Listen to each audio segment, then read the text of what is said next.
আবহাওয়া অফিসের কর্মকর্তা, জেলা প্রশাসক এবং ইউএনও-এর সাথে আলোচনা করে সম্মিলিত সিদ্ধান্তে পরীক্ষা চালু রাখা হয়েছে বলে জানিয়েছেন শিক্ষামন্ত্রী আ.ন.ম এহসানুল হক মিলন। দুর্যোগপূর্ণ আবহাওয়ায় এইচএসসি পরীক্ষা নিয়ে জাতীয় সংসদে এক প্রশ্নের জবাবে মন্ত্রী একথা জানান।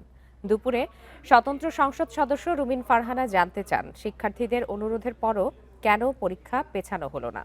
এর জবাবে শিক্ষামন্ত্রী জানান, পরিস্থিতি বিবেচনায় পরীক্ষা বন্ধের জন্য স্থানীয় প্রশাসনকে ক্ষমতা দেয়া হয়েছিল।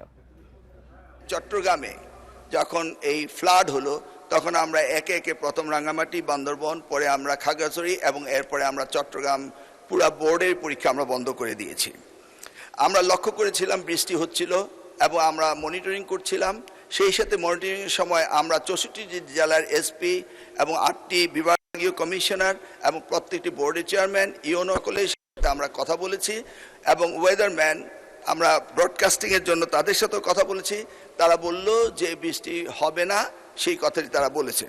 বিকেল 5টা পর্যন্ত আমরা বসে থেকে সিদ্ধান্ত নিলাম যে সকলেই বলল যে ওয়েদার ভালো হবে, সেই জন্য আমরা পরীক্ষা রেখেছি। সকালে ঘুম থেকে উঠেই দেখতে পেলাম কুমিল্লা সরকারি মহিলা কলেজের মাঠ পানিতে ভরে গিয়েছে। সাথে সাথে আমরা মেয়র সাহেবকে, ফায়ার ডিপার্টমেন্টকে, পুলিশকে, ডিসিকে বললাম যে এই পরীক্ষা কেন্দ্রে স্থানান্তরিত করার জন্য। শিক্ষার্থীদের কোনো রকম অস্থিরতার দরকার নেই, তারা আমাদেরই সন্তান।